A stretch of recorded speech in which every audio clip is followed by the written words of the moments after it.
I'm shaking in my high heel boots over here. Yeah, people are gonna be shocked. I'm like, wait, what? You could do what? How much is it? Like this is what I'm working towards, and it's not about the money at all, but it does help.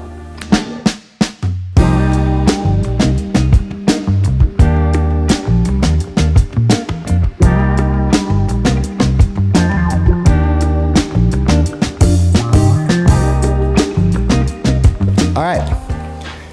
We are rolling. We're back.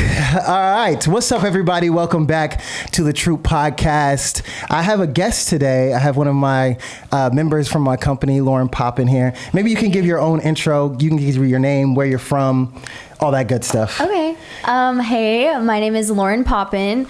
I am 20 years old, soon to be 21. And I'm from Modesto, California, which I'm sure none of you know where that is. Hey, and that's Bay Area. okay. We in that's there. okay. We in That's there. okay. All right. I'm just going to have her here. She's just going to be my third eye. Third eye? Not third eye. Not third eye. She's going to be the second mind. All right. If I miss anything, I really have a lot of information that I want to talk us through, walk through today. So if I miss anything or if there's something I don't think of, she's going to be that extra brain for me. That's good with you. Yeah. And also, she didn't know she was going to be on camera or actually on the podcast today. So that's fun. Yep. All right, so I want to go ahead and get straight into it. Let me give you guys a brief of what we're going to be discussing today. As you can see, the title is How to Book a Tour. That's a little bit of a clickbaity title. This is not just going to be about how to book a tour, but everything surrounding booking a tour when it comes to rates, rehearsals, the mindset you need to be in, the training to prepare. We're going to discuss all of it. So let's go ahead and dive into it. We're going to start with, and at the end, we are going to talk about rates. We're going to get into the rates for rehearsals, for tour, per diem, my favorite thing, per diem. We're going to talk about that. And I also want to talk a little bit about saving and investing as a tour dancer. I feel like that's something that is not ever talked about, and you really can set yourself up for success in a major way if you book a job that's as long lasting and as consistent as a tour job. So let's start with mindset. That's going to be the most important thing. The first thing, I think, to manifest anything, this is going to be like your 3-step process. Anything that I have manifested within my career, this is how it's always started with me. First, you want to start with an intention. An intention, a goal. Know specifically what kind of job you want to do, who you want to work for, how you want to be dancing. Start with that intention, that goal. From there, envision it. A powerful, powerful visualization consists of not only seeing it in your mind, but also feeling what would it feel like to be on stage? What does that moment feel like when you're like right before you walk on stage of the first show, the first date of the tour, that first city, and you're backstage? What does the crowd sound like? Who's with you? What feel that entire moment on an emotional level and really connect to it. And then from there, you just want to simply commit to that vision, commit to that goal, commit to that intention with everything within you. So it's setting your intention, strong visualization, and then committing to whatever it is. And to assist with that, I know what's always helped me is being able to see my goal, like actually using references so that I can have a visual and image to look forward to. So I recommend studying tour footage, and I still do this even as a choreographer. I study footage, I study old tours, and I'm actually going to have a link at the bottom, or I'm going to put something up on the screen here so that you can click and follow that link to a playlist of tour footage that you can study and really understand what that looks like and what that may feel like to be in that position. So first it starts there. Mindset, your vision, and making sure you're studying, study. You're forever going to need to be a student of this game. If you're a professional dancer, you're going to be a forever student. Your training, your development, it never ends. You can always get better. If you're a real true artist, we're always working on ourselves. We're always trying to even get 1% better, just a little bit better every single day. So make sure you're a student always and forever. How's that sound? How we doing so far? I'm doing okay? Yeah, that pretty much covers it. Boom. Yeah, I would think so. Mindset, done. Now, from there, so we have our vision. We know what we want to do. We know what dancer we want to become. We know what it looks like, what it feels like. Now let's get into the training aspect of things. Okay, so on these tour shows, your show is going to be like an hour to an hour and a half. If sometimes it's rare, but like a 2-hour show happens as well. That's a long time to be dancing full out. And it's not just like you're just dancing in place. You're traveling back and forth across the stage. You might be jumping up on some stuff, climbing stuff, sliding, flips, all kind of stuff is happening. So you have to be athletic. You have to have stamina, endurance. So making sure you're working on your stamina, whether that's running, whether that's, I just gave one of my dancers the other day a drill is to do it, which is like freestyle to one song, full song. Then next week, get good with dancing to 2 songs straight. Then work your way up to where you're dancing to 5, 10, 20 songs straight without dying, right? That's a good way to work on your stamina. So that's the number one thing. Today I'm just giving y'all a fast overview. There's gonna be other videos where I dive into each of these things on a deeper level. But essentially this is the overview of what you want to work on when you're preparing to book your first tour. So there's going to be stamina. From there, there's also learning to dance big. When you're on stage, a problem I see a lot in classes is people get so comfortable with like that class intimate energy. And especially if you're being filmed on camera, the camera's right in front of you, right? So you don't have to work too hard for things to read. If anything, the camera operator is making sure that it reads for you. But you're not going to get that when you're on a stage, when you're in an arena. And no matter where audience member is seated, if they're in the front row, if they're in the back row of the arena, everybody needs to get a good show. So you need to be able to dance big and be able to project so that people can not only see you, but feel you from afar. And I think that approach just has to happen whenever you're taking class, whenever you're training, you're walking in with that mindset of, I know what I'm working towards. I know what I'm preparing for, and I want to learn this choreography and I want to execute it appropriately. I want to set myself up for success. I want to embody that tour dancer right here, right now. And that's just something that you need to be mindful of whenever you're training, because it's very hard to get caught up in what other people are doing and how other people are dancing. When you're in class for you. You didn't pay for that video. You didn't pay for other people's opinions of you. This is literally preparation and training for whatever your vision or goal is. So as soon as that teacher teaches that first step, you're doing it as big as you can without it looking crazy and wild, but you're trying to use your full range of movement. You're trying to take up stage, travel a little bit. Don't dance in a box or a square. Find a space within the studio where you actually have space to be able to move.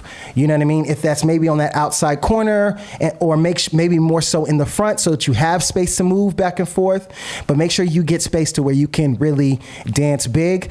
And if you're one of those taller dancers, make sure you're dancing next to all of the taller people, because an issue I see a lot of tall dancers run into is they are dancing to people that are much smaller than they are, and they kind of shrink their movement in order to blend more with the dancers around them because they feel like they're doing too much. So you either need to dance with the taller dancers or fully just be in your own vibe, in your own zone and in own space within the studio so that you can really take up space. Don't ever shrink yourself because of the people around you. And that's a good tip for life. Don't shrink who you are because there's small minds around you or people are insecure around you. Don't shrink who you are and settle and try to minimize your shine because of the people are around you. Don't ever do that.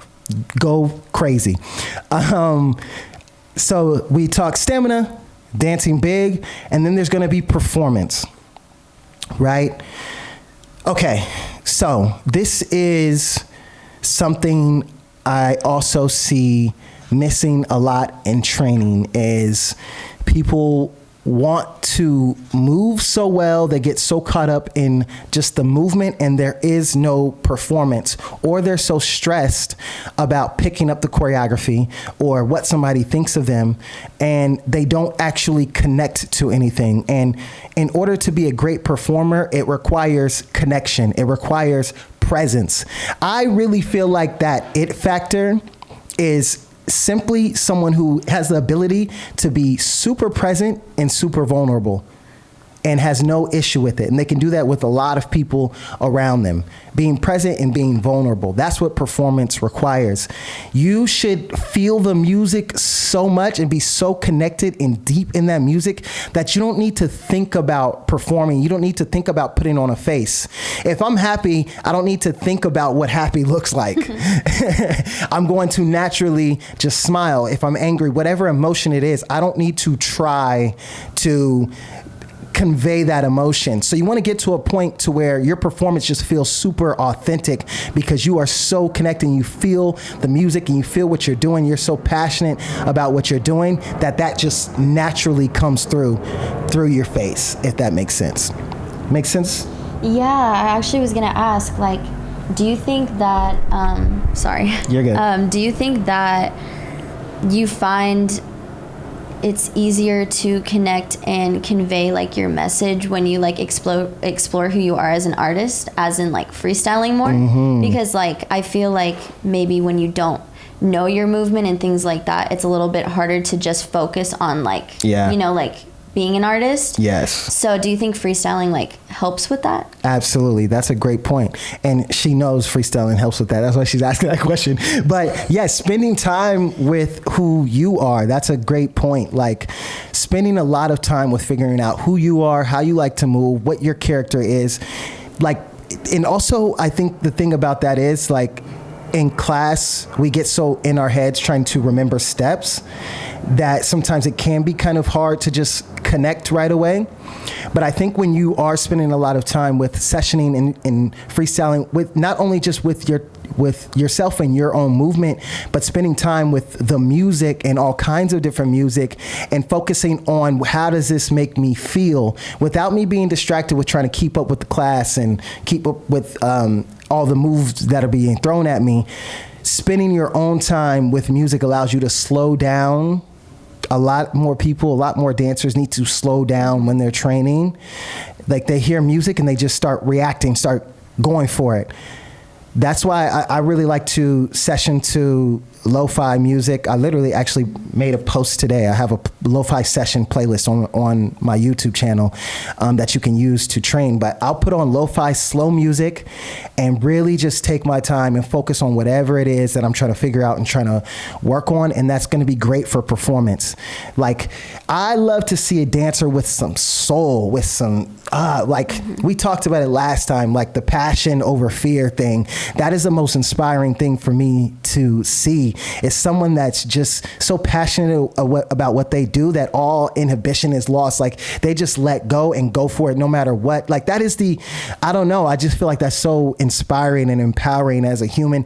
I think it just inspires me on a human level more than just a dancer level. And I think anybody can resonate with that, and everybody wants to be able to feel that. So you got to realize that about humans and how we work and how your audience works and how they're interpreting what they're seeing on stage, right? Like we need to know how to connect as humans and not just be good movers. I think any great artist understands people more than anything.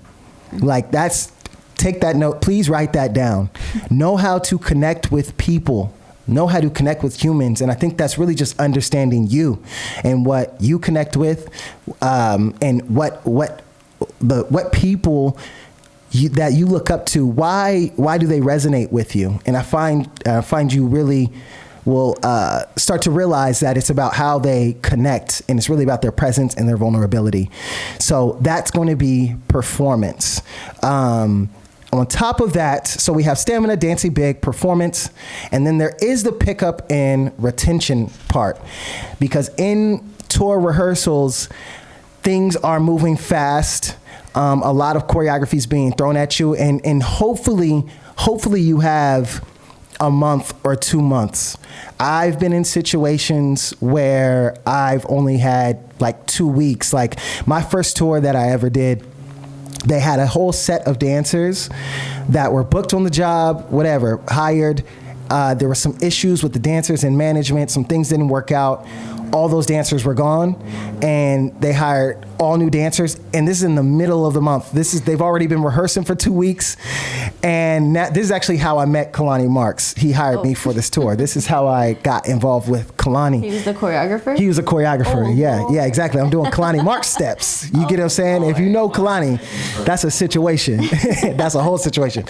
But so I had 2 weeks to learn the entire tour. So you really have to, you really got to be tapped in. You really got to trust yourself, and hopefully you have prepared for that. And how to prepare for that is a couple things. One, it's taking multiple classes within a day if you have that opportunity. It depends on where you are and what's available. But if you have a chance to try to take as many classes as you can back to back. So that you, like, when your brain is done, take another class and just work up that pickup and retention skill. I would say also, and then after I say this, I'll ask you how you've worked on your pickup and retention. I would say also, take advantage of technology and social media and challenge yourself. Find a video, find some choreography you like. It would be smart to find choreography from someone who actually works on tours, does professional jobs.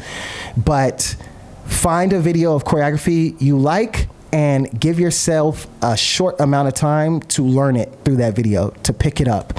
Start with maybe like, okay, I got 30 minutes. And then the next week or a couple weeks later, now you break it down to 20. And now you're giving yourself 10 minutes. Now you're giving yourself 5 minutes to be able to pick up choreography. That's something you can do at home. You don't need anybody. You don't need to pay anything. That's an easy way for you to work on your pickup and retention. And other than that, what I always tell dancers is relax. I think when you get stressed and when the brain cannot function properly when it's under stress and it's under pressure, the pressure that you've built up on yourself. Facts. You really have to relax physically and mentally, and trust. Even if I don't get this step in this moment, I'm gonna figure it out. I'm gonna get it in the next moment. As soon as I get a chance to step to the side and practice, then I'm gonna figure it out. But really just relax and trust yourself, and you'll be able to take in much more information and retain much more information. What about you? What has helped you with pickup and retention? Well, it literally was just like learning to like trust myself, and like also not seeing dance as like steps. Like I feel like when all you see is moves, it's hard to connect it to the music. So then you don't know the music, and when you don't know the music, you don't like resonate the moves with the music. Yes. So like, say the word is love, you won't know to move on love if you don't know the music, because you're too busy being stressed. So for me, it's like I just learn the music first, and then from there I'm like, how does this move interpret the music? Like that's helped me, because at the end of the day, as like dancers, we love music. So why would you not like vibe with the music first and then see how it makes you feel? And I feel like that brings your movement naturally along with it. So, absolutely. And that also like helps you relax when you just like listen to the music. It's absolutely. Like, why are we always so stressed? Like this is what we love. Like it's really about more than steps, and that's what helped me. I was like, dang girl, like you love music, calm down. So that's what I think it's just like overall just continue to have fun with it. You know, like don't make this, we do this because we didn't want to get a regular job, honestly. Like most of us do this because we don't want to work some regular office job or retail or whatever. So you got to remember that like you're trying, I feel like every dancer has worked at Starbucks. But you really got to, what was I saying? You really just got to have fun with it, because that's why we do this. We do it because we want to do something we love and make a living doing something we love. So again, like don't ever forget that. Have fun with it, and it'll be a lot easier. So that's the training aspect of it. You want to work on your stamina, you want to work on your dancing big, you want to work on your performance and your pickup and retention. Zone in on that. We feel good about that. We can move on. Yeah, I actually was going to ask one more thing. Go for it. When it comes to working out, since you did say it does take a lot of stamina, and like I've even heard like you have to lift things sometimes, like props and things like that. Yes. I know dancers sometimes like make the excuse that like, you know, we're always doing cardio, so like a lot of people don't work out outside of dance. I'm definitely one of those people, and that's why I'm one of those people. That's why I said that. So do you suggest that like having like a workout routine like outside of dance is like necessary if you want to book a tour? Absolutely. Absolutely. Let's actually fix your mic real quick. 2 seconds. Break. Okay. We're back. So you asked, is it important to have a workout routine outside of your dance training? And absolutely, it definitely is, especially because many of us, we've been training for so long, and you kind of get in a rut, like your body already understands how this thing works. So you stop kind of getting any physical benefits from it because your body's adapted to it. And you see that even if you are, even fitness people have to switch up their workout routine every month, every couple months or something like that in order to be able to see any change, because it's very easy to get stagnant. So if you want to improve your stamina, I would definitely start trying other things outside of, or even other sports. I've talked about this before, but I think basketball is great for stamina, like full court with a group of people, and it's a fun way of working on stamina, but it is exhausting running up and down that court or hiking, but like run up that hill, run up that mountain, those kinds of things, or long distance running, as well as I've obviously mentioned a treadmill. But if you don't have a gym membership, you don't have a treadmill, anything like that, you find a park, use your resources. You don't always have to spend a whole bunch of money to be able to get some good training in. And if anything, I'm like the king of that, not the king of that, but I have lived that. I'm a full example of that. I really didn't start taking classes until like later on in life. Most of like 14 until like 22 or something, I was mostly just self-taught and just learning off of videos, and literally all the tips that I'm giving you, this is stuff that I actually did. And I'm always going to come from that perspective, is like everything that I talk about on this podcast is things I have lived, experienced, I've seen. I know it works. I'm not just guessing or just making stuff up because it sounds good. Like, this is like tried and true information. So definitely have a workout routine, whether it's cardio, whether it's your flexibility, doing yoga, stretching, all that kind of stuff, strength training, all that good stuff. Make sure you're doing it outside of the gym. Like we talk about, you want to diversify your training, and that's going to give you the most results. If 90% of people are just taking classes, like, what if you are the one that does what they do, but you're doing several other things on top of that? How much better are you going to be? Think about it that way. Okay, so we've talked about mindset training. Now we're going to get into the actual audition, how we should be prepping for the audition, audition etiquette, all that good stuff. So prepping for an audition. One thing you definitely want to do is know who you're going to be auditioning for. Be familiar with their work. I've even gone as far as like to look up their work and then kind of freestyle at home in their vibe. So I'm already kind of getting their kind of movement in my system before I go and learn from them. So in general, you want to be mentally and physically warmed up, prepared. You don't want to get there and have to warm up as you go throughout the audition, because you're auditioning as soon as you step in the room.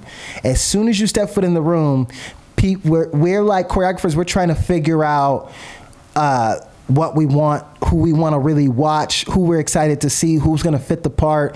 Like, all that kind of stuff is going on as soon as you step in the room. So make sure you look the part, feel the part, like come in with an energy and a presence. But before we even get to that, before we actually get to the audition, what are you doing before? hopefully you have had a good night rest. You've actually slept.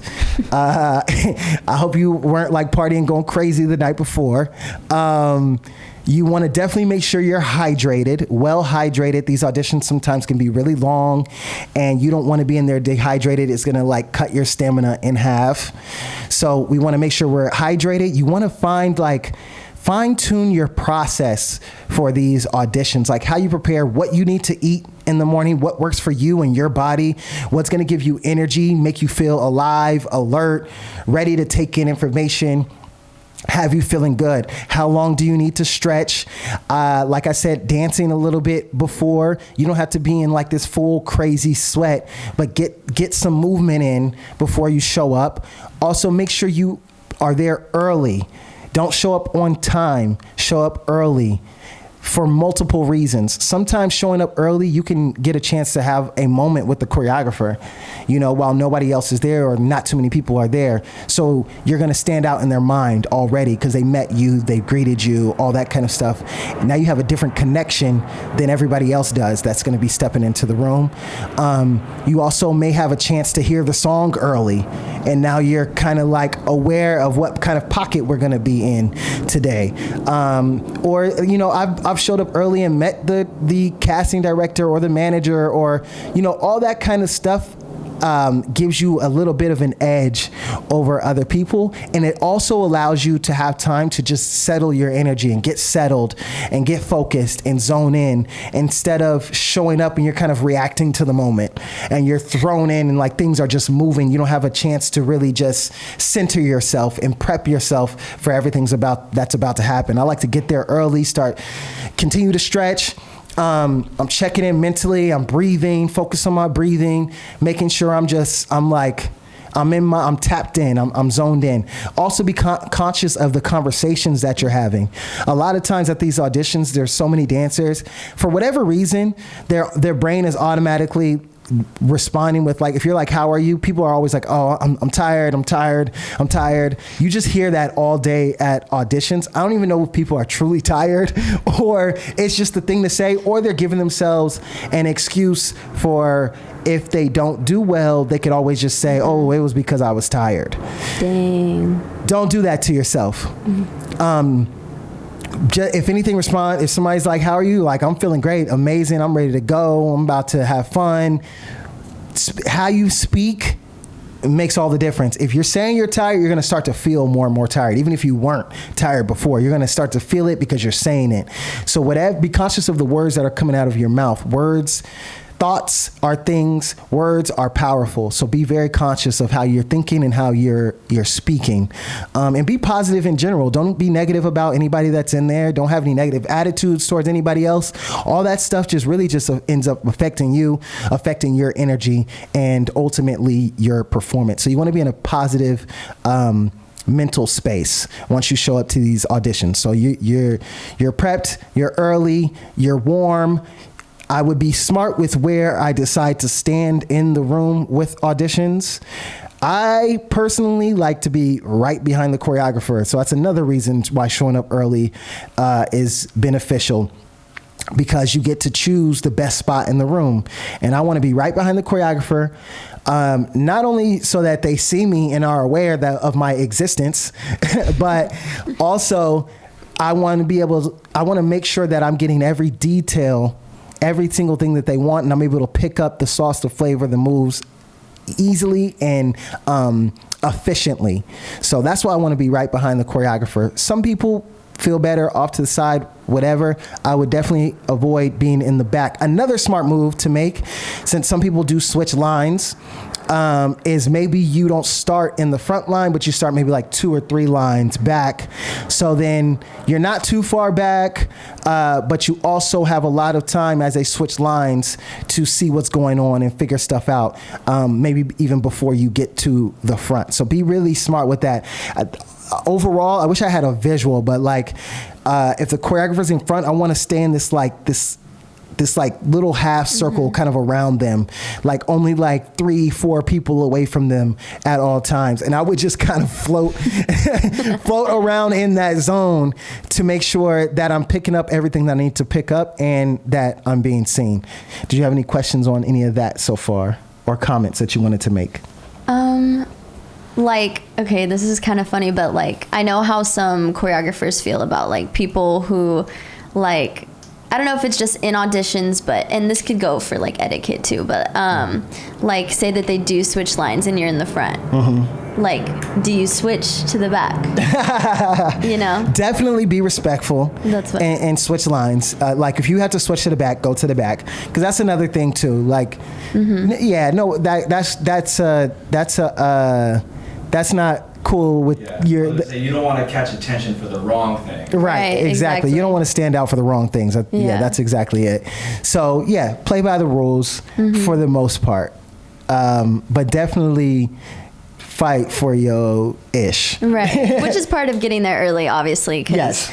Then at least like you can start in the front. But I'm like, yeah, I feel like that's just not right to just like, no. I think I'll stay here, you know? Yeah, don't do that. Thanks. Don't do that. Don't do that. Yeah, that's not cool. Yeah. Yeah, and you want to give everybody a chance, obviously. You don't want to just, we ain't doing that. We want to be respectful. Right. Yes, so that's going to be audition etiquette. I think I would also make sure you bring, obviously, water, some kinds of snacks. What are some of your favorite snacks, either within rehearsals or auditions, that keep you up? I know, like, what's it called? What's it called? Like with the mix of like nuts and fruit. Trail mix. Trail mix is great. Yeah.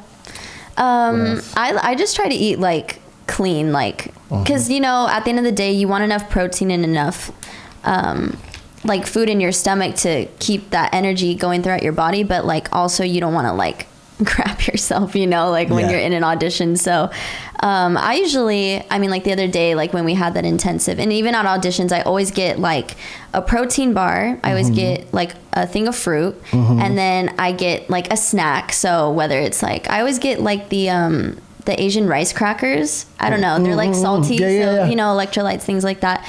And that big bottle of water. And then I usually get like something with electrolytes in it, like Gatorade or something like that to like fuel my energy if I don't have any left.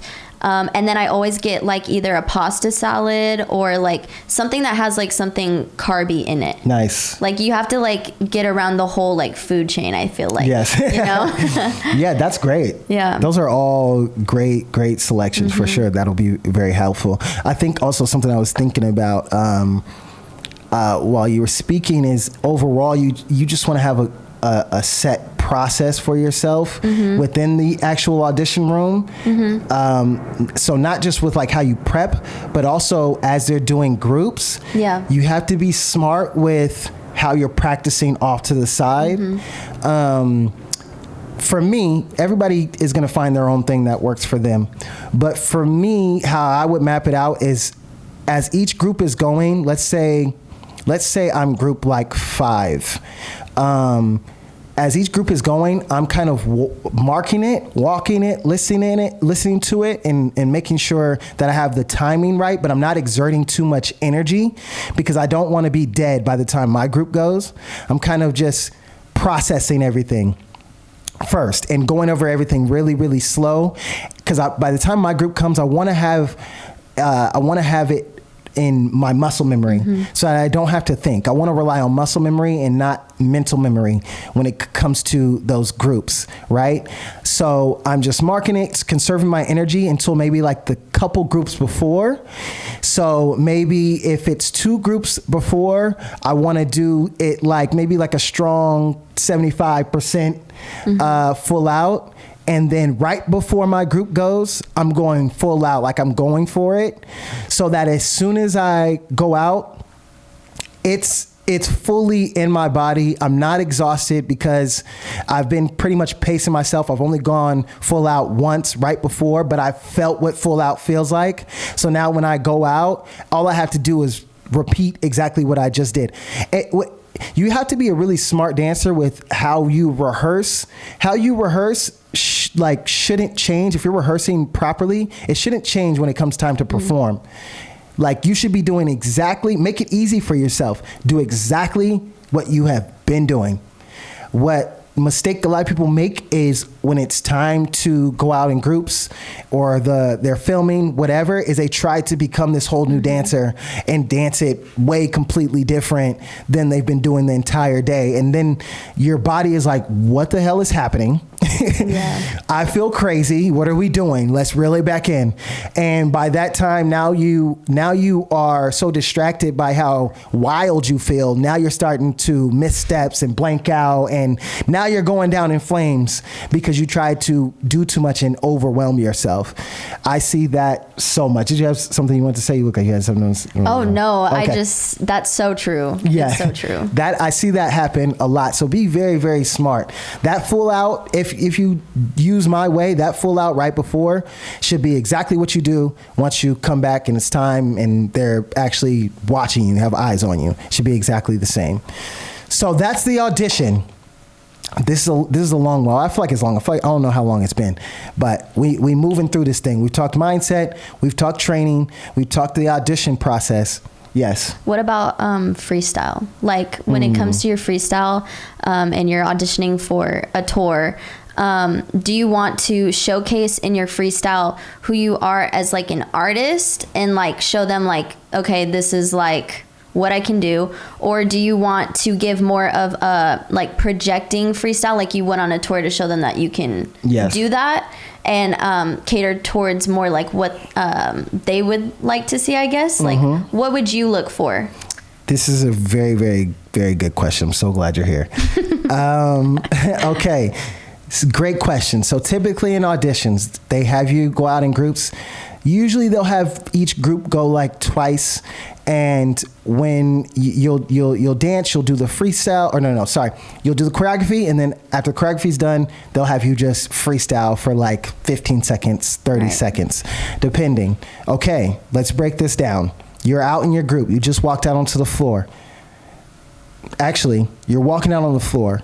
Mentally, you should be in your head like, I'm amazing, I'm incredible, I'm the greatest dancer alive. Like, literally, you have to be in such a positive, high mindset in order to be able to perform in a pressured situation like this. So you have to mentally be like, I'm great, I'm about to kill this, I'm about to enjoy this, have fun. Whatever that wording is for you. Again, figure out your process, where you need to go, what you need to say to yourself mentally to be able to have your best performance possible. You're walking out on the floor, positive mindset. You get out, you find your space, make sure that you are in formation and you can be seen. Make sure you're not behind anybody. Make sure the formation makes sense. A lot of times dancers, like, we're watching this as well when you're stepping out on the floor. Like, do you have a sense of awareness and what's going on around you and your spot, your space? Can you maintain a formation? Because we don't want to have that dancer that's a headache in rehearsals, that just cannot stay in formation, always ends up behind somebody, is not aware of what's going on around them. They're only focused on themselves. So again, that's something we want to be conscious of in our training process when we're taking classes. Focus on that, not just hitting the step, but like, what else is going on? Like when I do groups, am I ending up behind people? Are people ending up in front of me? If they do get off and they're in front of me, am I smart enough and know how to maneuver and get out from behind them? Sometimes you got to be aware of other people's unawareness. Yeah. You know what I mean?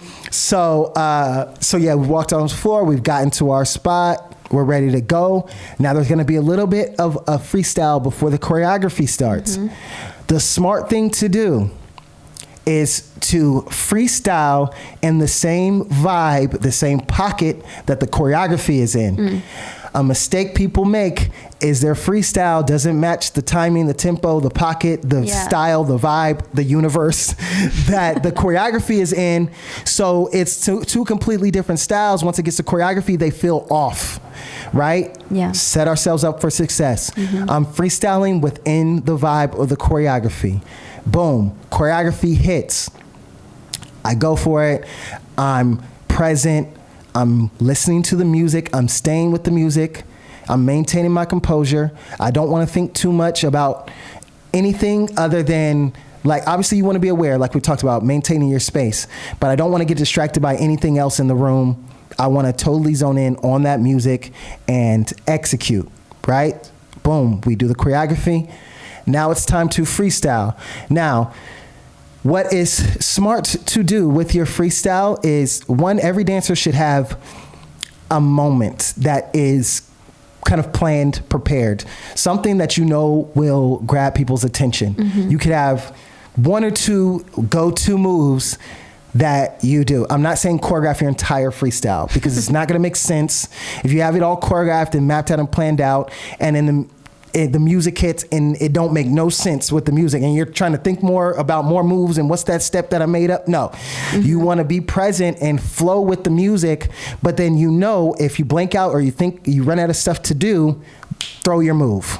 Do whatever that thing is to grab attention. But also, if you're being smart and we're doing some of the things that we've been talking about, you've worked on your freestyle a lot, your own movement, so you feel comfortable and confident in giving that, instead of like, I'm gonna hit the step and then whatever. Who cares about they care about the freestyle. Yeah. It matters. We want to see who you are, what you can do, and also that freestyle, you might have messed up in the choreography, but sometimes that freestyle can save you. Yeah. And you'll get to the next round just because you went off in your freestyle and they saw, like, okay, you're a star, maybe you just need a little bit more time with the choreography, whatever, we're gonna give you another chance, or maybe you just got nervous, it happens, whatever. So yeah, sometimes that freestyle can save you. So that's what we want to see, is your character, who you are, and then some moments that really stand out.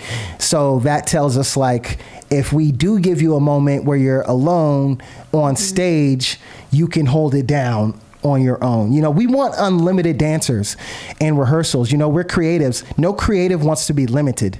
That's the worst thing, is to work with dancers. I talked about this before, but work with dancers who can't do X, Y, and Z. So now you have to dumb down your creativity for their lack of skill set, to put it bluntly. Right. If that makes sense. So yes, does that answer your question? Yeah. And Yes. also, like, do you just think that freestyle is like a big part of that audition for tour? Because, you know, like I was watching the Bieber documentary, and like Gaynor and them, like, they had their whole own like freestyle opening. And it's like, do you think that that's like a really important aspect of booking a tour? Like, even so, maybe more than the choreography, like in the audition? I think every choreographer is different, or is looking at different things. Some people may be more choreo based because they know some people's shows are very choreographed. Right. You know, every moment is choreographed. And then some people like to have moments of freedom and free expression from the dancers. I know I definitely put a lot of different freestyle moments within my shows. Nick Demora does as well, who choreographs for Bieber. And I've even seen Jaquel do it with Beyonce and her dancers. He's given a lot. He works with a lot of different, like, purely freestylers on her show. So it is important. I think honestly it's all of it. Some choreographers may lean a little bit more one way or the other, but I would just put yourself in the best situation possible overall. And be strong in both. All right. Cool? Yeah. Yes. And then also there's, I didn't mention, and I desperately want to make sure I mention before people cuss me out, is headshots and what your headshot should look like.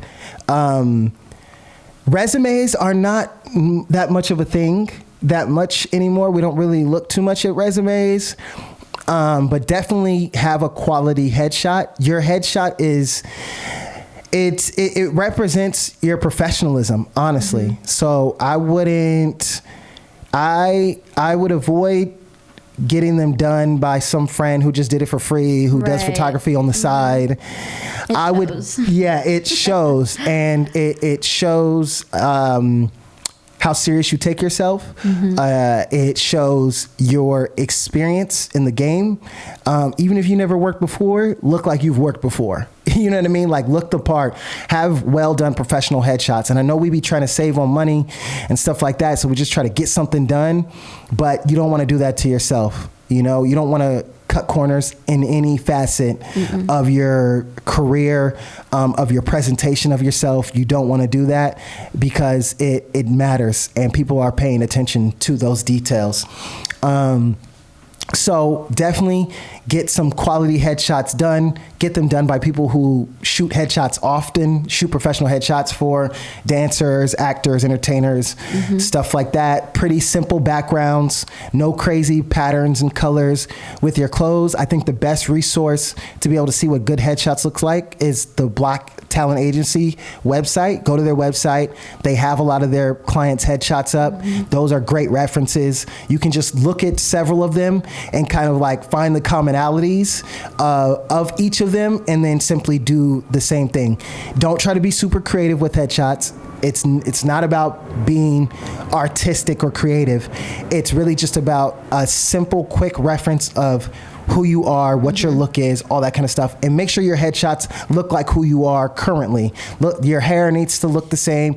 If you got long hair in your headshot and you've cut it off and now it's blonde and we don't know, we can't remember we can't put a face to the photo, like we don't know what's going on. Yeah. So you might get lost in the sauce because of that in the selection process, because we're just like, I don't even remember who this person is. So yes, make sure you have a quality headshot done. And then there's also slating, which is when you get slated, is basically they're going to come up to you with the camera and have you say your name, your agency, and then like, there's really like your name, your agency, your age and height.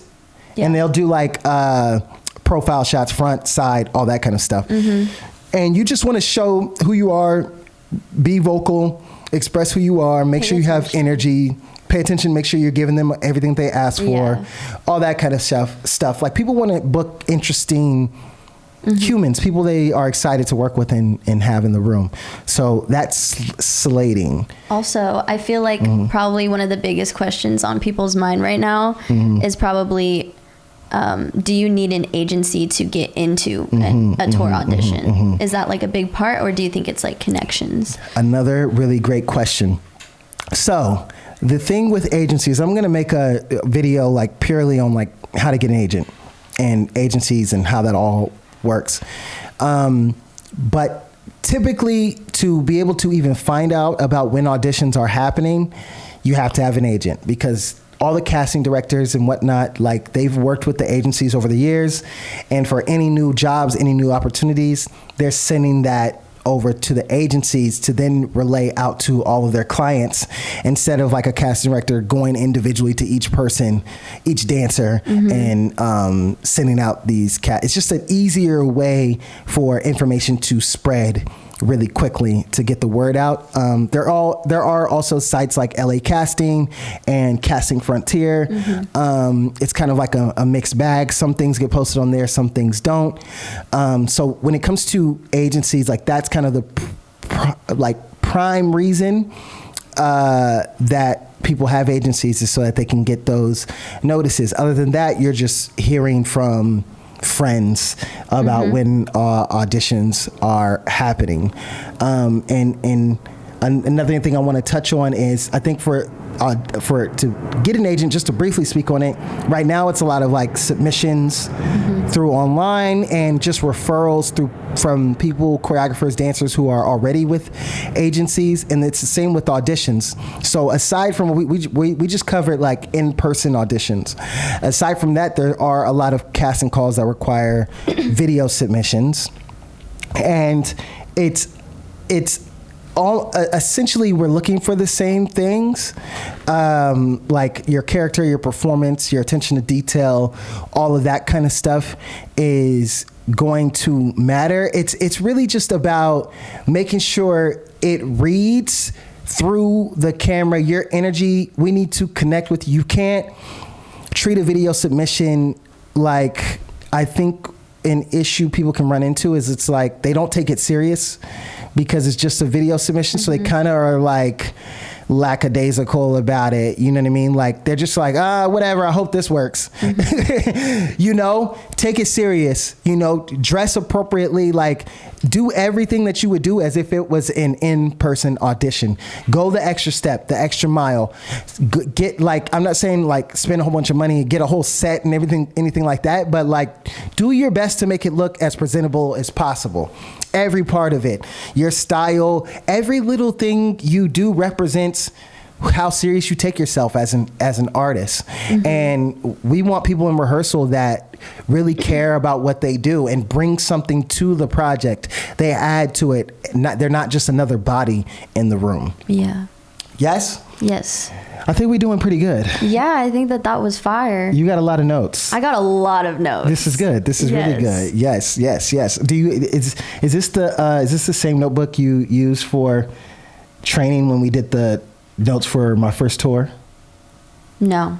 That's in my phone. Yes, I would say I would do what we did. We did this at a training earlier this week, but like literally at the top of your notes, right? This is notes for my first tour. Yeah. Oh, wait. Write that at the top of it.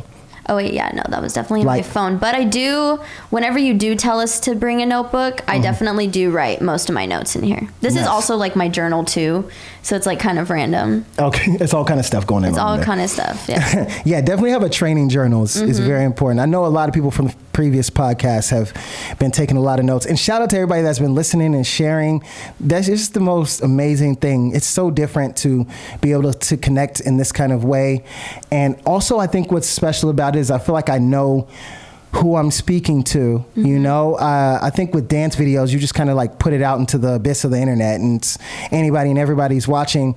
But with this, like I feel like I know exactly the kind of person that's listening to this and I know how to speak exactly to that person. It's me. So yeah, and I love it. And I love this community that we're building. It's amazing. Thank you so much for tapping in. And I'm also been reading every comment. I think I've replied to every single person that's commented or shared, and I'm in the live chat every time these videos premiere, so I'm literally in the live chat right now commenting on this. This is a very meta moment right now. But yeah, thank y'all so much for all the love. Much love. Okay, moving on. I think we're pretty good with that. Are we good? We're not missing anything? I want to make sure this is thorough and people get everything they need. I know I started pretty fast. We just hopped straight into it, so I hope y'all are sticking with me and we're all good. You hit that. We good? Okay. So now moving on into rehearsals. So say you've booked the job now. Boom. Congratulations. You have booked your first tour. Congratulations. Amazing. I'm so happy for you. Hope you have the most amazing, best time ever. Thank you.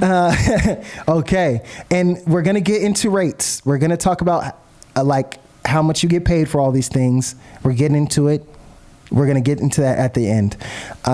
So now rehearsals. Length of rehearsals.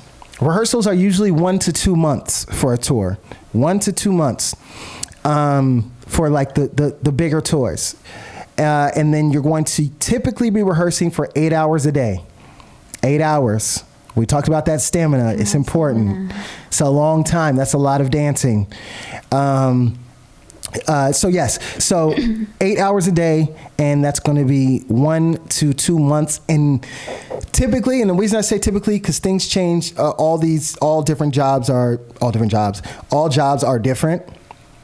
But you usually are rehearsing Monday through Friday, and Saturday, Sunday are off. I did hear about a tour recently for, I think, Missy or something, and they were like, it was like a month straight and no break. They have 1 day off.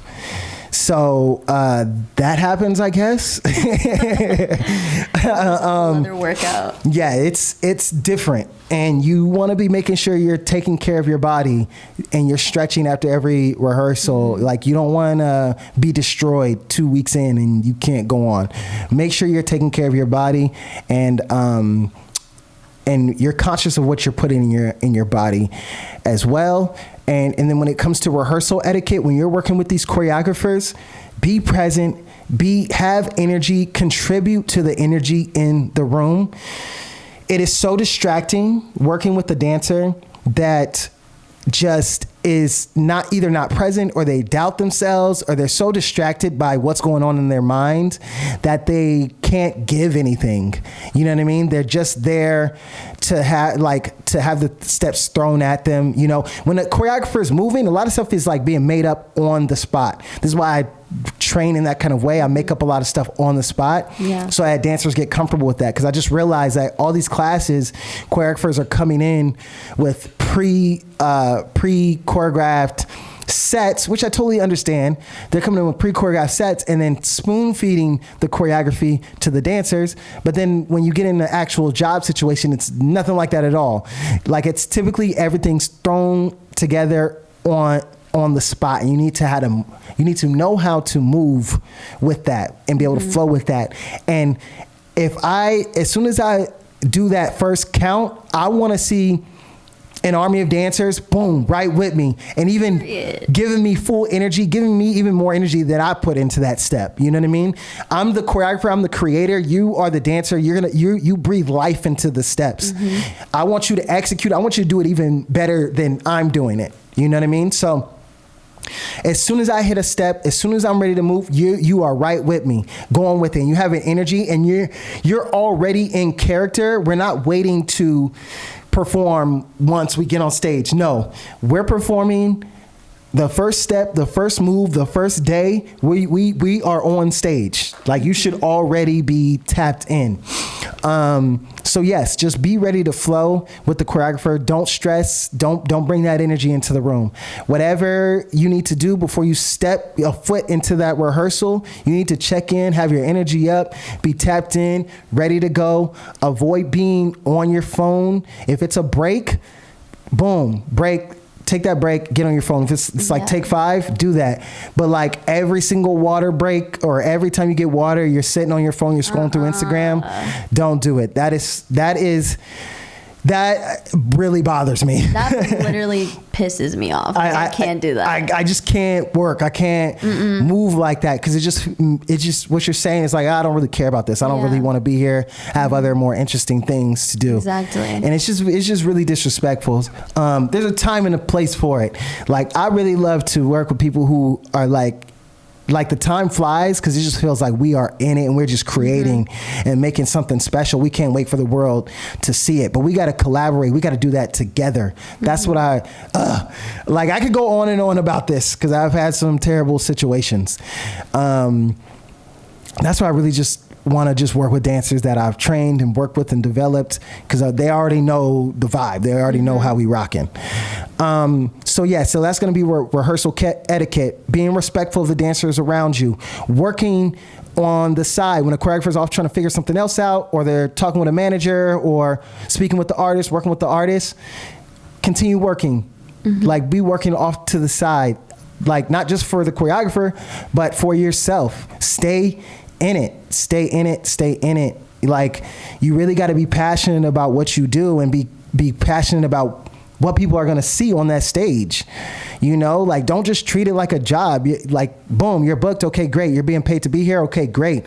But beyond that, who are you as an artist? Like, this represents you. This represents your legacy in this game. And that should matter to you. How you're presenting yourself on stage, regardless of who's involved, should always really matter to you. So that's one big thing that I would say, and maintain that energy throughout your career. Say this isn't your first tour. Say it's your 3rd, 4th tour. Come in with that same energy. And if you're not going to have that, you shouldn't be doing this. Go do something else then. You know what I mean? Like, if you're not in it and you don't care about it anymore, and you're just treating it like a job, maybe it's time to maybe look into other things. How we doing on time? We good with the camera? Okay, cool. So that's going to be your rehearsal etiquette. Do we have any questions on that, or how we doing? Did you have anything you thought of in regards to that? I feel like I have so much, because I'm just like, listening to this like really excites me. Oh, that's like, great to I'm hear. just like in my head right now. I feel like I'm just like envisioning like everything. Like, it's crazy. Beautiful. Let's see. Honestly, I think you really like touched everything in that. Nice. Honestly. Good. If you have any other questions, you could put it in the comments if you're watching on YouTube, or DM me or there's a million ways to reach me. Actually, I do have one question. Yes. Do you think that when like the people in the room don't match your energy, and like you do create on the spot a lot, and I love that. I think that that's great because it's just exciting. And do you think as a choreographer, like you need people to not only have like that energy when you're like creating, but it also like affects how you see that choreography? Absolutely. So like if they're not on it, or they're just not giving it, you like kind of look at it and you're like, oh, maybe that's not what it should be. Absolutely. When a choreographer is creating, we're going to give it to you, and then you got to sell it back to us. You know, you got to show me that this can work. Yeah. And how you execute is really going to determine, all right, do we keep this? Do we, like, I might have the most brilliant, most amazing moment in my head, but if you can't execute it, or you're deciding not to fully go for it for whatever reason, then I'm going to cut it. And that's whack. You know what I mean? Like I want to, I have it in my head. I want to see it come to life, but sadly I can't just rely on me. I had to have the right people to execute, but hopefully I casted right, and got the dancers that are giving me everything that I've mentioned within this. Then I shouldn't be worried about that. But I have ran into issues on jobs where, I don't know, the dancers just weren't going for it. They weren't committed for whatever reason, and I had to like dumb down everything. So that's why I'm so passionate about talking about this. Yeah. That reflects off of you. Yeah, exactly. And you got to remember, we have a job to do at the end of the day. Like we're still hired by somebody. So we don't want the artist to come in and see what we've created and be like, you know what I mean? So that's why this is all important, because we have a job to do, and we need dancers that can represent us in our work and themselves really well. So then when that artist comes in, they love it no matter what it is. Or that manager comes in, they love it, and they see the vision and they're excited about it.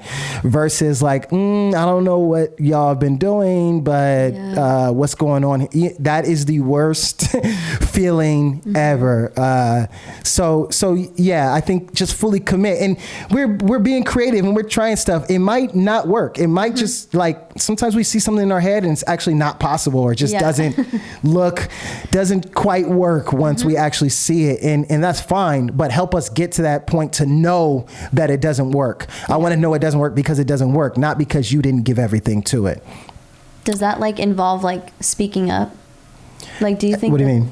Like, I know you always tell me to like work on like my voice, because like if like say that you're in a rehearsal with dancers, do you want them to like have a voice, or would you rather just like you decide those kind of things? Me personally, I like the feedback. I like to have conversations with the dancer. It's just like there's a line that you gotta walk. Respectfully. Right. You know, because sometimes some dancers can get a little too excited. Oh, for sure. And then also, like, people sometimes get in their feelings because you didn't like their idea or their comment or whatever, and you don't go with it, and now they're mad at you. Goofy. For not using their ideas. But I do like, this feels good, or what if we did this, or I can do this instead, and maybe that'll work. I like to get in there and play, and us work together and create together. So other choreographers don't want that though. You just got to know who you're working for. Some choreographers literally don't want the dancers to say anything at all. That's not my vibe, but some choreographers are like that. Some choreographers don't even want you to talk to the artist or anything. So you really got to know who you're working with. Right.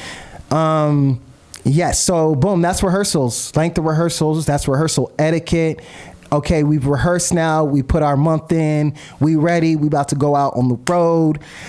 Now, when it comes to the actual tour, before we get into rates and how much you get paid for all this kind of stuff, I want to discuss kind of like how to take care of yourself on tour, answer a couple of questions from the community, then we'll talk rates. So you've booked a tour. One thing I want to express that you should be keeping in mind is tour can be kind of challenging. It can be challenging in that you, depending on how big the tour is, how many dancers there are, you might be traveling with all kinds of different personalities, maybe people you aren't super familiar with, don't have much of a relationship with other than you've been rehearsing with them for a month. And then also rehearsing versus traveling with people gets a little different. So you really have to be conscious of like your relationships, how to navigate business relationships. I'm hoping you book a tour with an amazing people and everybody's incredible and besties. That's great. But if that's not the case, you just kind of like don't have to force relationships. Know who, okay, like I get along with this person, boom, we gonna kick it, whatever. Me and that other person, maybe we don't vibe that much, but I'm gonna be respectful. We're gonna be cordial with each other. We still gotta get on stage and F-ish up. So yeah, I want to keep it peaceful, but I think you don't necessarily have to be besties with every single person that is on tour. I think people can just coexist and do their thing. So there's that part of it. And there's also, it can be challenging on your body. So you have to be conscious of taking vitamins. You have to be conscious of what you're eating. There is going to be, typically there's a lot of like going out, you know, there is the fun part of tour. Obviously it's like the going out and the parties and the seeing sights and the shows and meeting all the fans and all that kind of stuff is super fun. And especially that first night when you hear the fans going crazy as soon as the show starts, like it's insane. Like that's what we live for. That's what we live for. Right. But if you're doing like 3 shows, you're typically doing like 3-4 shows a week. That can take a toll on your body. So you got to be mindful of how you're prepping, how you're stretching after. You might be sleeping in a bunk, which hopefully is comfortable. Typically it's I actually don't mind the bunks, but sometimes it might be a little bit hard on your body depending on what kind of bunk, what bus you're in. So you got to be conscious. Bring your roller. Bring either like a tennis ball or something that you can roll out. Rolling out is a game changer. Like I've been rolling out for hours all week because I was like super tense and sore. I've been, like I said, I've been doing all these different sports and stuff in my body and working out, and my body just got super tight. So I've been having to stretch for hours, but now I feel mad loose. I'm a whole worm at this point. But yeah, it feels good. The better you feel, the better you move. You wanna dance more when you feel really amazing. So yeah, anyways, I digress. So yeah, make sure you're taking care of your body. Also, you're taking care of your mind. I would really pick up like meditating, some kind of form of meditation. It doesn't have to be in hours like some people are. It doesn't have to be 20 minutes even. It could be your 5-minute meditation that you do just to center yourself, you know, with all these different things going on. Plus, you know, social media stuff and home life is still going on. You need those moments to just kind of like center yourself so that you don't just get lost. And what I also would suggest for a lot of dancers is to maintain some kind of training, even if it's just like you freestyle once a week. Just find some time to like do your thing, because you're going to be doing the same choreography over and over and over and over again. So you start to lose a little bit, depends on the show. And some shows have a little bit of everything. Some shows, definitely the show wants to be diverse. Every tour is going to be diverse. You're going to be bouncing around through different kind of vibes because you want to keep the audience engaged. Some more than others, but in general, you still want to have that time alone to yourself to kind of like work on your movement and explore. I find a lot of dancers get on tour and then, not that they don't want to be on tour, but they also miss training. They miss developing and getting better as well. It's just natural. We're artists. If you love what you do, you always want to get better at it. So I would figure that out for yourself. What days can you just 30 minutes or something, an hour, whatever, throw on some music and just move a bit and work on your own movement. So that's the one thing I wanted to say when it comes to tour is you really want to be conscious of taking care of your health and wellness, both physically, mentally, and spiritually even, making sure you're praying or whatever that thing is for you. Maintain those healthy habits, especially with so much going on. Let's go ahead and take a break there for a second before I get into this Q&A. Okay, all right, we took a quick little break.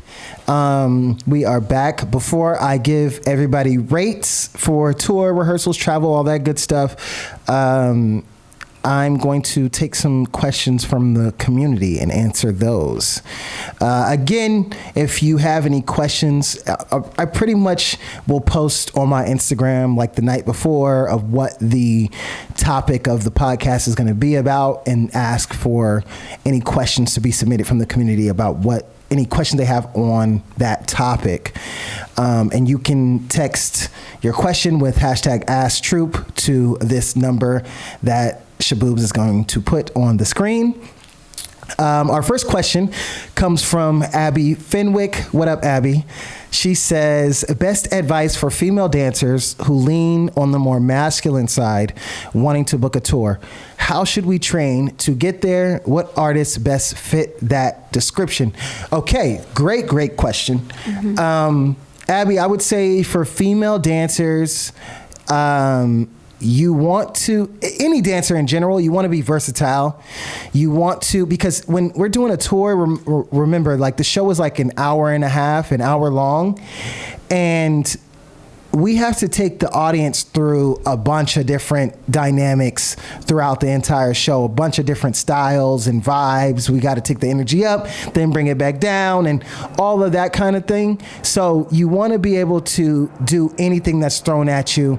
You know, like I've mentioned before, I've had to break before. I've had to do all kinds of different stuff and styles and stuff that maybe I wasn't super used to, or wasn't my main style, I would guess. But I've always known a little bit of breaking. I've trained in a little bit of everything. So I would say that's fine that you can do the masculine stuff, but definitely all female dancers should be also training in heels classes. You should know how to dance in a heel. It's going to be thrown at you. You should be able to know how to do some more like jazz, funky, more feminine kind of stuff. That's just great to train in general. It's really great for projection and taking up stage and all that kind of stuff. So I would say diversify your training, mix up how you're training, think about what is going to be thrown at me on tour. I want to be in all those different kinds of classes. And then you also ask what artists best fit that description. And I would say, I think that is maybe the wrong question to ask. I think you should more so be thinking about how can I book not any job, because you want to do the right job that's right for you. But I would say, any job that you want to do, how can you make sure that you're not limited within that job that you're going to do? And you don't want to be in a situation to where it's like, okay, maybe it's mostly masculine movement, but on this one song, we want to be super feminine, and you don't know how to go there. So yeah, I would in general just be versatile with what you can give. But we know, like even like Chris, like say Chris Brown, mm-hmm. It's more masculine stuff, but he definitely has those songs that are catered to the women, and his dancers are in a heel and they're dancing very feminine. So you got to kind of be versatile is essentially what I would say for that question. I hope that helped. Did you have anything? I mean, I feel like even for Chris Brown, I know that even when they are like in a masculine pocket, they're still in heels. Yeah. So it's like even if you're doing masculine choreography, you're still like a woman, you know? So like they have like, Ko always likes to tell us like those dancers are always in like long like trench coats, heels, and they're doing like grimy choreography. Yeah. So it's like you kind of got to learn to do like both at the same time, huh? Be unlimited. Mm-hmm. You can never go wrong with that. Next question is Luz Padron. Look how I said that. I tried it. Yes. She says, how important is it being versatile in different styles to book a tour? Example, heels versus hard hitting versus jazz funk versus groovy. I literally just mentioned pretty much all those except groovy. It is the most important thing. Long show, You want to be able to do anything that's thrown at you. You want to be an unlimited dancer. So same exact advice. I think people will try to get away with it. They try to run from having to be good at everything. They want to just sit in their pocket and just do the things that they're comfortable with. But you end up limiting how many kinds of jobs you can do. You end up limiting what you can do on the jobs that you really, really want to do. So just be versatile in general. Ashley L, I didn't get a last name, but Ashley L says, this is a good question. Can someone with a small social media platform be considered for tours? If yes, any advice for aspiring tour dancers? It is not mandatory or super necessary for you to have a big following to be able to book a tour. That's something I mentioned too in a previous video in the first podcast, I believe, was that we're not looking, when we go on your page, Instagram is like the new website, portfolio, resume, all that kind of stuff. But we're not looking at the following. We're not looking at how viral you are. There are some jobs that specifically look for that. And those are jobs more so like influencer-y types of jobs. So, but just in general, we just want you to be dope, and we want to be able to tell from your page, from what you've submitted, what we've seen of you, that you are a great dancer, a great student, and you're capable of handling whatever is thrown at you on the job, and you're a star dancing with the star on stage. Small social media platform small social media following it's not that big of a deal. Okay, now let's get into the fun stuff. Okay, so rates. How much are we making? How much do dancers make on these tours? I would definitely say a tour is the highest paying job. Just simply the fact of it's the longest lasting. It's the most consistent check you can get from a job. Most jobs work either for like a week or a couple weeks. If you're doing a movie, maybe it's different. You might be doing months. But for a tour, especially a world tour, a big tour with a major artist, you're going to be gone for maybe 2 years, a year and a half. And you'll have breaks in between. They'll usually do like 3 months on and then like a month off or something like that, then another 3 months on or a couple months off, something like that. But you're gone a lot of that time doing over 100 shows, right? So let's discuss rates for rehearsals first. So, FYI, all of this information can be found on dancersalliance.org. Dancers Alliance. These are all the Dancers Alliance rates that we're going to review and discuss and talk about how it works, all that kind of stuff. So rehearsals, and mind you, agencies, if you have an agent, they charge 10% on top of what you're getting paid. So that's a good thing. I think a lot of people don't know how agencies work. They charge their agency fees on top. So I'll explain it. So for example, rehearsals are, like we said, this is for a tour. It's going to be 8-hour days. And this is really a 4 to 8 hour rehearsal day. Is going to be $250. That's for a full day of rehearsals. Honestly, for me, this is just my opinion. I think all of these rates need to go up. I think all of these rates actually need to be doubled. But to even get into that is a whole conversation in itself. We need to stick together as a community.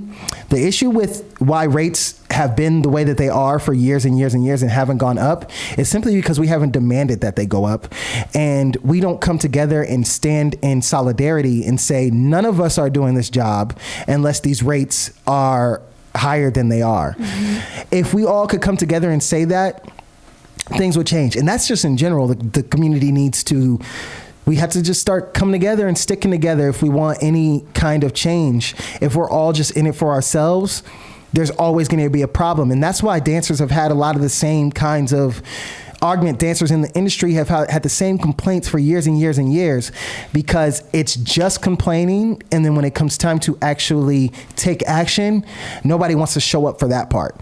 No one wants to sacrifice, okay, I'm not going to get this check right now because we're all saying no at this moment. That's why it's important to have something that sustains you and pays you outside of just dancing until you start working consistently, so that you have an opportunity to say no. Having that funding, that's why I try to tell people, if you're working a regular job until things take off, do not be ashamed of that at all. Every dancer should have some kind of income coming in to support them until things are consistent. There's absolutely no shame in that. Let's make that totally normal right now. There's no shame in it. That job is your investor. Yep. That's your investor to allow you to train and to give you the freedom and power to say no to jobs that don't treat you or pay you right. Right? So that's that. That's my little rant, mini rant on that. So $250 for 8-hour rehearsals, and those you'll typically get paid like once a week, like on that Friday. And this is for tour rehearsals and the actual tour. It usually will come out like in 2 weeks. So you start tour, you don't get your first check until 2 weeks in for the previous week, and then from there you keep getting paid for the previous week's work. So that's $1,250 a week for rehearsals. Now we get into our shows. If you're doing spot dates, if it's not like a big tour where you're gone for a long time, spot dates are usually like, it's like usually like a mini tour to prepare for the big tour or to promote something. It's like a promo tour. You might just go out on the weekends here and there to go do shows. It's kind of more sporadic than consistent. Or you're doing festivals. Those shows are $500 a show. But if you're on tour, you're going to be getting paid a weekly rate, and you're doing like 3 to 4 shows a week, and you're getting paid for the good tours, the big tours. You're going to be getting paid in between like $1,500 to $2,500 a week. So that's how much you can make on a tour. So let's say it's an average of like $2,000. This is like really good tour. So you're making like $8,000 a month on tour, and that's good money. We'll talk in a minute about how to save and invest and be smart with that money and not blow it and be broke by the time you get back home. Because that happens more often than you may think. There's dancers who literally make over $100,000 on tour, but come home with a few dollars in their account because they've just blown it. Especially you're seeing money you've never seen before. You want all the things you've never had before, but you got to be smart with, we'll talk about that in a minute. We'll get to that. Let's talk about these rates. Keep that going. So rehearsals, $250 a day. The actual weekly rate for tour is going to be $1,500 to $2,500, depending on the size of the artist, what you've negotiated, what your agents have negotiated. There's going to be travel as well. Travel or retainer days should be $150 minimum per travel or retainer day. So this is like you're flying, you're traveling all day, you're on a bus, whatever. Those are going to be your travel days. And then there's going to be per diem, which is like my favorite thing. I love per diem. Per diem is typically per diem is so that you're able to eat and take care of all those like necessities of existing and living as a human. Yeah. So everything, you're on tour, you're on the job, you're working, everything is paid for. And you're also going to have catering at the stage, at the arena. They'll be catering there for when you're there. So you have food, and you'll get like a meal ticket and be able to have dinner there. But aside from when you're in the venue, you do get a per diem, and it's negotiable. It changes. You can see all the different per diem rates on the website, but it says like LA, $66 per day. San Francisco, $76 per day. There's a bunch of different options, but that's like funds that you can use to be able to eat and do whatever you need to do. I was like saving my per diem and trying to eat all the free stuff and saving the free stuff as much as I could and trying to just stack that per diem money. Does that rate change like when you travel there, or is it like if you're from there? Sorry, is that a dumb question? So I'm not sure why they have it stacked like this. Yeah. Or why they have it per city. But essentially you'll probably get you'll be aware of what your per diem will be before you start tour, and it'll be like a set rate no matter where you are. Oh, okay. So you'll have the set rate. It doesn't vary. Okay. Yes, and you'll meet up with the tour manager. It's usually the tour manager that's signing all the checks, or like not signing all the checks, but like giving out all of the per diem. You meet with them once a week. They'll give you the per diem for the week, and then you just repeat every week you meet up with the tour manager to get your per diem for the week. So that's per diem.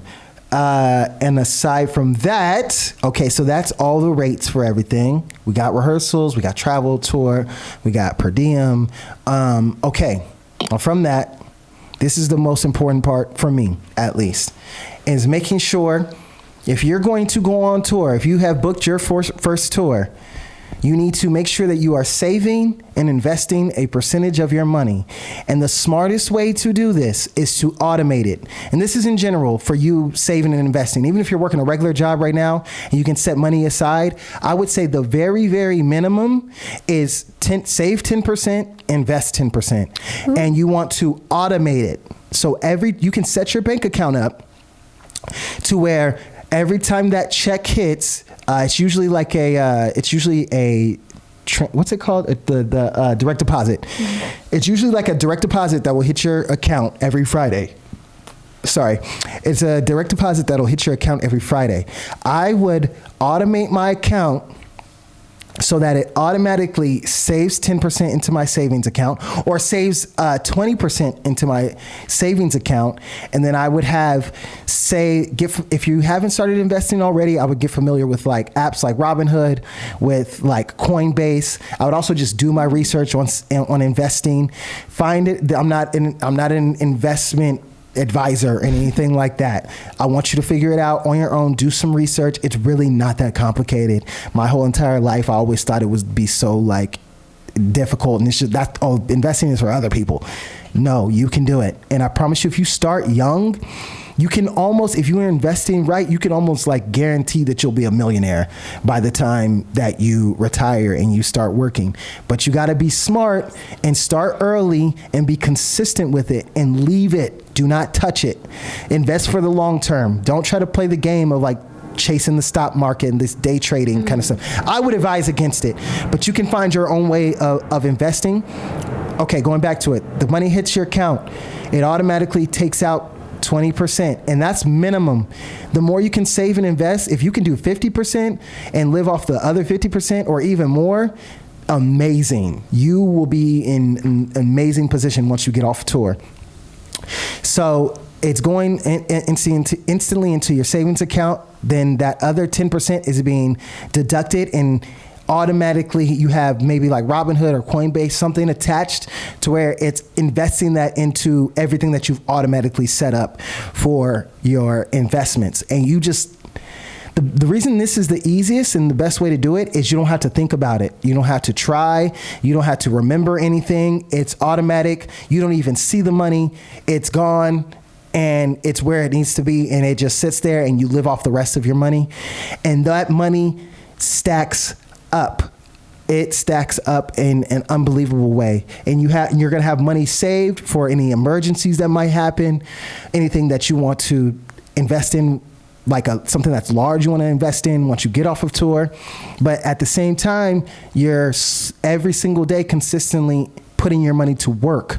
If you want to be wealthy, you have to find ways to make your money work for you. So even when you're sleeping, it's making money. Even if it's making 10 cents, hey, that's 10 cents you didn't have to do anything for, right? So you want to have it out there working for you for the long term. That's probably the best biggest advice that I can give any dancer right now, especially if you're going on tour, is that note right now. Save and invest your money. You might have to pass on some stuff. I'm not saying don't enjoy it. You know, get some, reward yourself. You know, you worked hard to book this tour. You want to enjoy it. Have some experiences. Pay for the experiences that you want to do. But I would say spend the money that's left over after you've saved and invested, and be disciplined with that. The earlier you start, the more consistent you are with it, the better that you will be, the better situation that you will be in. Like, I really want to be able to, my goal with everything that I'm doing is I want to empower dancers, to teach them how to be successful, but also how to enjoy the process and how to set themselves up for the future. You're going to have you're saving and investing not just for yourself, but for your future vision, your future career after dance, your future business after dance, your future family. You know what I mean? Like, that's why you are doing this, to set yourself up. You don't want to, you know, stop dancing at 35 and have nothing, have no money, have nothing to be able to launch you into that next thing that you want to do. Like, if we're being honest, no one dances forever. No one, you're not even going to want to dance forever. I promise you, it's going to come a point where you've done it. You've done everything you wanted to do, and you want to move on. That's going to happen.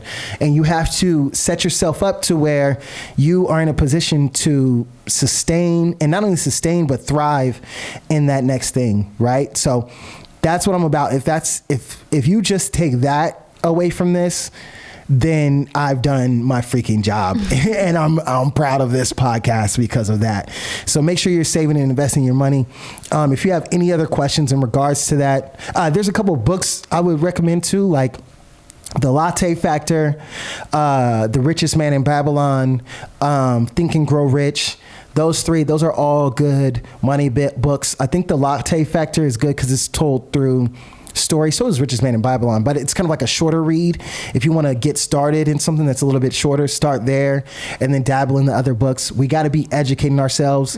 We're not in a position where we have managers like and stuff. The only reason somebody's going to have a manager, you have to like be one of the most famous dancers making so much money for it to be worth it for a manager to work with you. Agencies make sense because they have a huge collective of clients, so they might be making small amounts, but it's over like 100 dancers or something like that. So it's a different situation. Managers usually work with a small group of clientele or just one or two people, and that only makes sense if you're making millions of dollars or hundreds of thousands of dollars, you know, like maybe these other artists are doing. So we kind of have to figure these kinds of things out on our own and establish our own money habits and stuff like that. And I really hope that this helps, or to at least even get you intrigued into saving and investing your money. And if you're making like $8,000 a month, you don't need all of that to live. Like, you literally could save half of that, easily, if not more, you know, and make it work for you and have a good chunk of money once you get off of tour. Boom. That's all I wanted to say. That was a lot. Fire. I really hope this helps. I'm enjoying doing this. Like, I'm only 3 in, but after the second one, and especially after hearing all the response, I'm like literally like, I want to do this forever. Like, it feels really good. It's fun to do, and I like having impact. And I know things like this. I study stuff like, I listen to a lot of podcasts and a lot of interviews.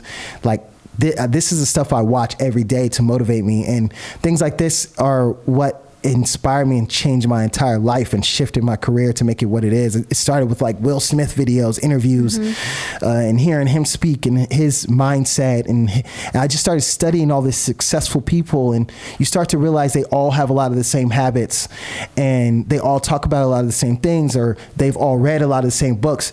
So I simply just reverse engineered everything that they were doing and everything that I studied and heard about, and started just applying that to my life. And that's how everything started to shift for me. And it's going to continue to I'm going hard. I don't know if you follow me on Instagram, you probably see it. It probably feels like I'm doing a lot of things, but I really am not. I'm really doing the same thing in a lot of different ways. Yeah. All of it is the same. Like the stuff that I talk about within my company trainings is the same stuff I talk about on the podcast. It's the same stuff I talk about and we experiment and we drill at my intensives at the camp. It's all the same thing, just a different way of doing it, or maybe different ways for the community to interact with each other. So that's what I'm excited about. Eventually, like my biggest goal, I'm saying it here, it's going to sound crazy, but I want to build $1 billion dance brand. That's not crazy. That's what I want Troupe to be, because imagine like how much I could invest into the community. Imagine what an event is like that's produced by $1 billion brand. You know what I mean? Like imagine how much I could do if I ain't got to ask Nike for money, if I ain't got to ask these artists for money, if we had our own thing that supported dancers, invested into the community, man, that's... I feel it in my whole body. That's what it's gonna happen. That's what I want to do. It's happening. Gonna happen. It's happening. Y'all pray for me. Pray for us. The entire Troupe, the company community that's coming together. It's kind of a beautiful thing. There's like some synergy happening right now, and I feel very, very blessed. And I thank God first and foremost for everything, for all of you, for the mission and the vision that I've been given, and I'm just excited to keep pushing. I think that's it. I'm done. Thank you so much. Yeah. Thank you, Lauren, for pulling up. You've been a great assistant. Thank you, Shaboobs. And that's it. Episode 3. Oh, last thing. This is the Christmas episode. Merry Christmas to everybody. I hope what are you going to be doing for Christmas? I actually get to go home with my family for like 8 straight days, and I don't know the last time I did that. Oh, so beautiful. I'm so excited. Awesome. What about you? I actually rented a cabin in Yosemite. Yes. My neck of the woods. Yeah. Right. Oh my God. I rented a cabin. It's like something I've always wanted to do. Like some things you feel like are so far off, and like I'll do this when I'm rich, but it's like it's really not that. It's really not that feasible. expensive. Yeah, definitely. And so I first rented one from just my immediate family, my sister, my little brothers, and my little brother and my little sister's little brother and my mother and her husband as well. And after I got mine, my aunt heard about it, my cousins heard about it. So now everybody, we all rented some Airbnbs in the same little neighborhood. So we'll all be up there for Christmas. I'm excited for that. That's so beautiful. Yeah, it's gonna be awesome. Being in nature with your family, especially during the holidays, it literally does not get more perfect. You know what I mean? Like it's gonna be a white Christmas. It's gonna be snowing up there. We can go snowboarding. Like I told you, this is I just decided to live the life I've always wanted to live, and this is a part of it. So I'm excited, and I hope y'all enjoy your Christmas, or if you celebrate Christmas. If you don't, I hope you just enjoy your week. Those of you that are traveling, be safe. I pray for you. I pray that you make it home safely. Enjoy your family, and that's really bigger than all of this stuff that we're doing. So enjoy your time with them, soak it up, be present with them, love on them. Not to make it sad, but tomorrow's not promised. You just never know what's going to happen. So love on your people. I love all of you. Thank you for tuning in. Make sure you subscribe, comment, like. I've told you, I look at every single comment, reply. I'm so grateful and thankful and excited to do this. So much love. Yay. Episode 3, Troupe Podcast. Good night.